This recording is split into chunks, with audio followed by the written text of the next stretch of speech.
La Côte d'Ivoire connaît une ascension de jeunes écrivains depuis quelques années et ces derniers procurent beaucoup de plaisir aux lecteurs grâce à la qualité de leurs différentes œuvres. Achille Mallarmé fait partie de cette génération. Il est d'ailleurs sur notre plateau. Bienvenue sur le plateau de Midi 1 TV Afrique, Achille Merci. Mallarmé. Merci. D'entrée de jeu, dites-nous quel regard portez-vous sur la jeunesse ivoirienne en matière de lecture? L'une des raisons pour lesquelles l'Occident a légitimé sa mission d'asservissement en Afrique fut le fait qu'il y avait en Afrique une absence criante de monuments et de bibliothèques. Et cette raison a motivé l'Occident à coloniser l'Afrique et notamment à insuffler au peuple africain une dynamique d'écriture. Et depuis un certain nombre d'années, on assiste à une émergence d'intellectuels africains, laquelle émergence a donné aux livres, notamment ses lettres de noblesse. Tout à fait. Mais avec la mondialisation, on assiste à un désintérêt de la jeunesse, notamment des étudiants et adolescents, désintérêt qui est marqué par une affection pour les TIC. Et en la matière, il faut dire que les TIC ont fait en sorte que les jeunes ont totalement abandonné le livre pour une grande part. Et c'est un regard mitigé que nous, hommes de culture et hommes des lettres, décrions. Voilà. D'accord, Achille, vous êtes auteur-écrivain, on le sait. Quel est le genre que vous préférez et pourquoi cette option? En la matière, concernant les genres littéraires, il faut dire que j'ai lancé ma carrière d'écrivain avec la poésie, parce que j'estimais que la poésie me permettait de dire ce que j'avais à l'intérieur de moi, de m'exprimer de façon libre. Et par la suite, j'ai écrit un roman et aujourd'hui, je suis devenu conteur. Et en balisant les contours de ces genres littéraires, je préfère notamment le conte, parce que le conte s'adresse à tout le monde, à la fois aux enfants, aux jeunes et aux adultes.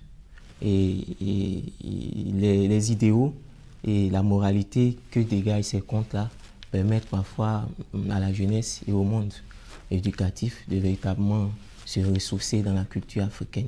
Vous utilisez donc le conte pour parvenir à sensibiliser tout le monde, c'est ça? Oui, effectivement. D'accord. Depuis quelques années, les acteurs du secteur du livre estiment que le milieu n'est pas assez rentable en Côte d'Ivoire. Selon vous, qu'est-ce qui constitue véritablement un obstacle à ce niveau? On peut citer plusieurs raisons. Et la première raison, c'est la mise en place de chaînes de transmission et de promotion du livre. Et en Côte d'Ivoire, il y a des efforts qui sont faits, mais j'estime que ces efforts ne sont pas suffisants. Il faudrait une forte implication de notre ministère de tutelle pour permettre aux écrivains de vivre de leur art.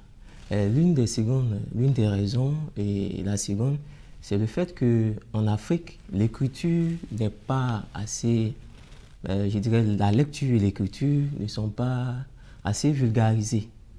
Et notre jeunesse est plus tournée vers les réseaux sociaux et la télévision. Et le livre est désintéressé, est délaissé.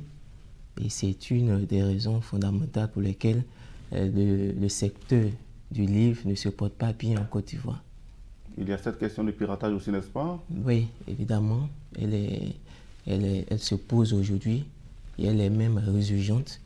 Il faut véritablement une résilience de la part des écrivains pour trouver des palliatifs, pour pallier vraiment à ces éventualités-là. Mais qu'est-ce que vous, en tant qu'écrivain, vous proposez aux autorités ivoiriennes pour pouvoir contrer ces œuvres des pirates?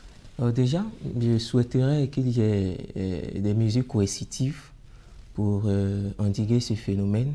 Déjà que le gouvernement ou le ministère de tutelle prennent des mesures assez drastiques pour sanctionner toutes ces personnes ou toutes ces composantes de cette société-là qui piratent les œuvres intellectuelles à leur seul profit.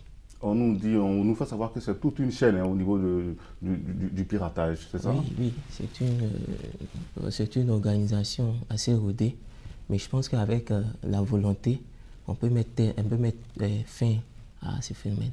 D'accord. Les populations sont de plus en plus tournées vers Internet et les réseaux sociaux. Dites-nous, l'éthique constitue pour vous une opportunité ou un frein à votre activité? Répondre à cette question par l'affirmative ou par la négative serait se leurrer. Voilà, moi je privilégie une approche dialectique parce que dans un certain angle, il faut dire que l'éthique ont plongé le livre dans l'agonie parce que la jeunesse n'est plus tournée vers les livres, on préfère les réseaux sociaux. Il y a les médias également qui offrent à la société, aux téléspectateurs, assez de divertissements au lieu de trouver des arènes pour promouvoir les écrivains et les lecteurs. Mais dans un autre sens, il faudrait dire que les TIC entretiennent avec le livre un rapport de complémentarité. Tout à fait. Parce que l'éthique assure la viabilité et la survie du livre. Parce qu'aujourd'hui, l'accès au livre est parfois difficile. Mais grâce au TIC, notamment au moteur de recherche, aux bibliothèques en ligne, on assiste à une vulgarisation des auteurs et également de leur production. Donc, grâce à Internet, un individu en Côte d'Ivoire peut se procurer le livre d'un auteur étranger ou même d'un auteur de son pays. Donc, l'éthique permet la suivi et aussi la promotion des ouvrages et du livre en général. Mais la vente du livre, pourquoi c'est pas fréquent au niveau numérique en Côte d'Ivoire? Je pense C'est quoi le souci? il faudrait que les éditeurs se mettent à niveau. Et c'est en dehors des chaînes de production classiques que sont les librairies et les bibliothèques. Il faudrait que nos maisons d'édition se mettent à l'ère aussi du numérique en proposant des formats e-book et PDF aux lecteurs. C'est possible. D'accord. Votre troisième œuvre est intitulée Bataillou, les marches vers l'insondable. Pouvez-vous revenir sur le résumé de cette œuvre littéraire, hein? Oui, c'est ma dernière publication. C'est un conte tiré du tréfonds culturel Way. Voilà, c'est une communauté de peuples située dans l'ouest de la Côte d'Ivoire. Voilà, dans l'ouest de la Côte d'Ivoire. Et ce conte, pour faire bref, met en scène 3 personnages. C'est un conte animalier parce que les différents personnages sont des animaux. Il s'agit d'une panthère qui est nommée Bataillou, d'un rat qui est nommé Kebo et de San l'araignée. Alors, l'histoire, dans la situation initiale, évoque un village perdu dans des temps immémoriaux qui était sujet à une famine. Et pour pouvoir fuir le triste sort qui les attendait, les 3 animaux ont décidé de labourer un champ. Et pendant les travaux champêtres, Bataillou, qui est plus futé, plus rusé que les autres, va simuler une diarrhée. Et il partira, il reviendra seulement dans la soirée, juste après les travaux. Donc, San l'araignée et Kebo, le rat, ayant flairé le subterfuge de leurs camarades, vont remettre à un autre jour leur revanche. Et à l'heure de la récolte, que font les deux, San et Kebo?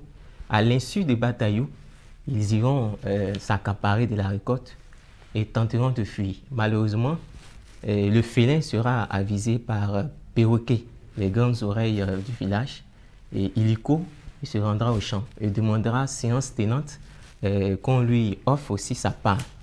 Mais, comme on l'a dit, en Afrique, la vengeance est un plat qui se mange froid. Donc, que décidera les 2 protagonistes? Décideront de simuler un rituel qui consiste à offrir aux ancêtres les prémices de la récolte. Alors, moralité de l'histoire? Si tu vaincs quelqu'un par la ruse, attends-toi à être vaincu par une autre ruse. Achille Maramé, merci d'être passé sur le plateau de Medi 1 TV Afrique. Merci à vous. C'est la fin de ce numéro de l'invité de la rédaction. Merci de l'avoir suivi. Bonne suite des programmes à tous sur Medi 1 TV Afrique.